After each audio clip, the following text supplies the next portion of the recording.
"Pak, tolong beli." Begitulah Tarsum menawarkan daging kepada warga sekitar. "Nyata teu iya?" "Ah, iya teh nyata teu." Kejadian ini nyata nggak sih? Kira-kira begitulah kata-kata yang keluar dari mulut Tarsum ketika dia ada di kantor polisi. Assalamualaikum warahmatullahi wabarakatuh. Jumpa lagi di Setia Misteri.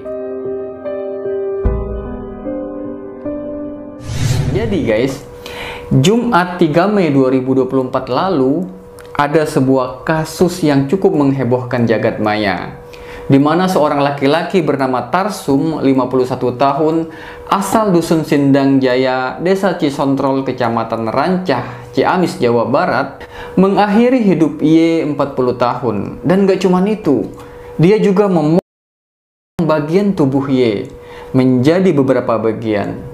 Dan kejadian ini dia lakukan di siang hari, di tempat umum lagi.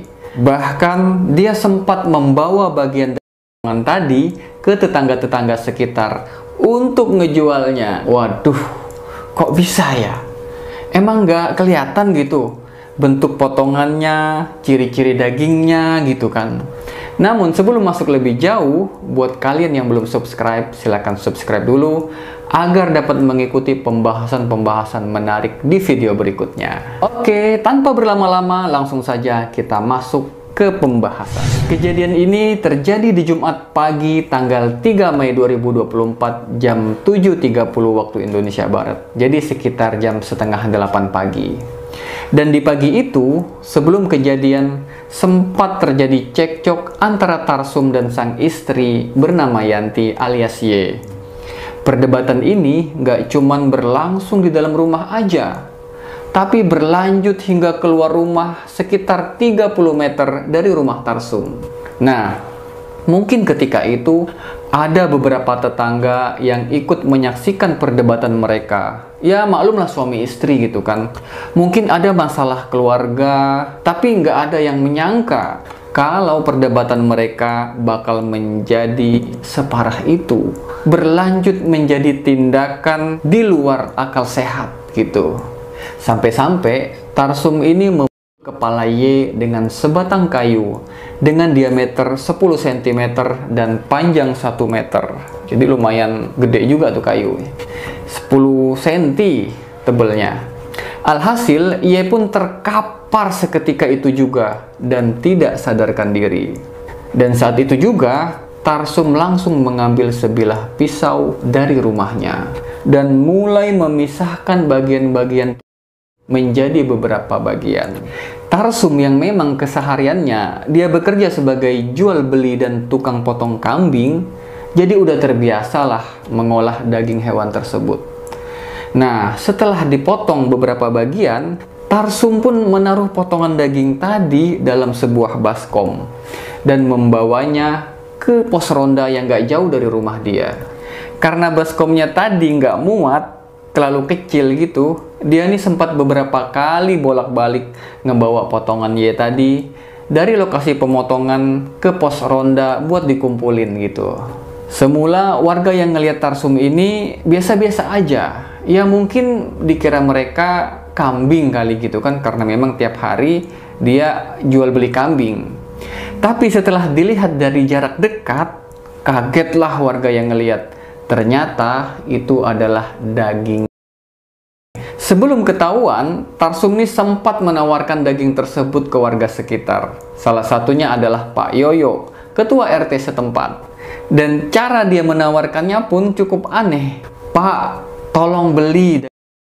Ya udah nggak ada." Nah, ngedengar itu, Pak Yoyo langsung ngubungin polsek setempat. Sebelum pihak kepolisian datang, Tarsum sempat hendak diamankan oleh warga. Tapi dia ngelawan menggunakan pisau yang dia pegang. Sampai akhirnya warga berhasil mengamankan Tarsum. Sampai pihak kepolisian tiba di TKP. Ketika Tarsum dibawa dan diperiksa oleh pihak kepolisian, Tarsum ini nampak bingung, linglung, tatapannya pun kosong sama sekali. Dan sesekali dia beristighfar. Kondisi kejiwaannya pun saat itu benar-benar nggak stabil, berubah-ubah.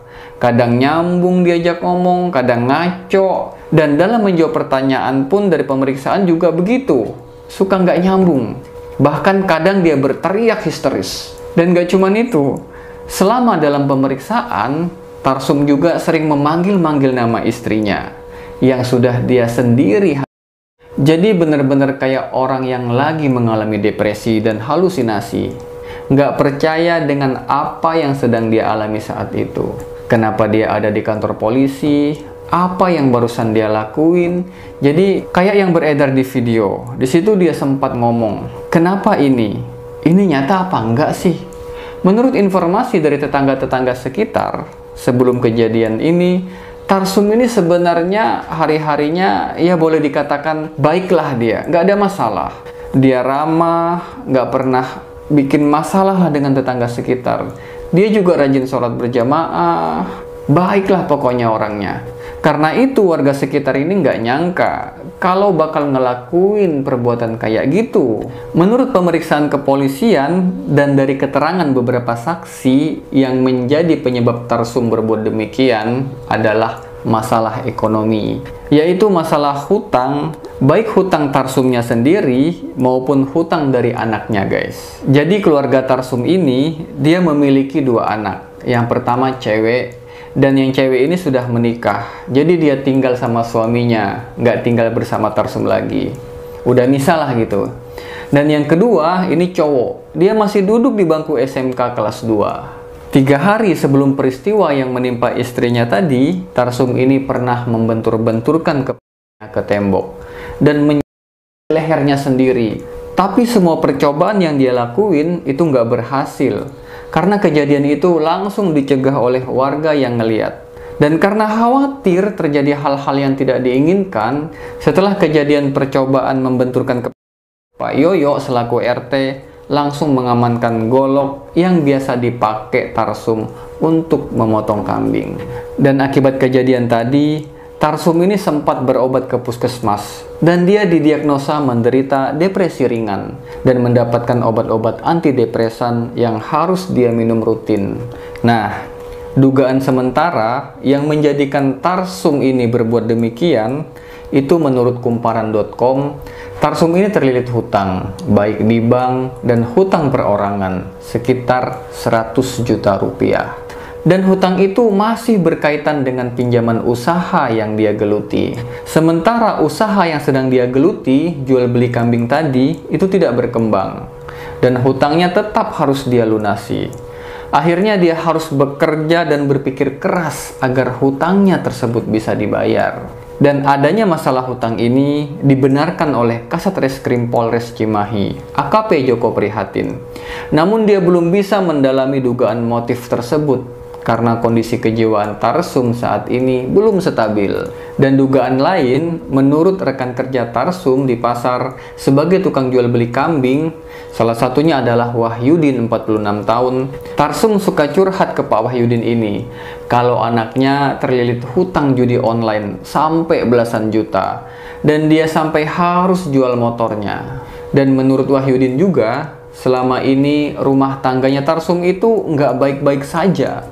Mereka itu sering cekcok, tapi karena memang posisi rumahnya Tarsum ini cukup terisolasi dan berjarak sekitar 70 meter dari tetangga terdekat, jadi tetangganya ini nggak tahu, nggak ngedengar kalau mereka ini lagi cekcok atau lagi berdebat di rumahnya. Tapi meskipun banyak beredar berita-berita di media, ada yang mengatakan kalau Tarsum ini mendapat bisikan goib atau lagi mendalami ilmu-ilmu tertentu. Yang pasti saat ini Tarsum sendiri belum bisa dimintai keterangan dengan jelas karena kondisi kejiwaannya yang masih labil. Dan untuk memastikan kondisi kejiwaannya tersebut, pihak kepolisian mengirim Tarsum ini ke RSUD Ciamis untuk dilakukan pemeriksaan terhadap kejiwaannya. Apakah dia layak dipidanakan atau tidak? Namun dokter kejiwaan dari rumah sakit tersebut belum bisa menyimpulkan karena akan dilakukan pemeriksaan kejiwaan lanjutan terhadap Tarsum ini. Oke guys, karena kasus ini tergolong baru dan masih perlu pengembangan lebih jauh, jadi belum begitu banyak info-info yang didapat. Mungkin dari kalian ada info-info terbaru tentang kasus ini. Silahkan tulis di bawah. Terima kasih sudah menyimak. Sampai jumpa di pembahasan berikutnya. Saya Andy Setia undur diri. Assalamualaikum warahmatullahi wabarakatuh.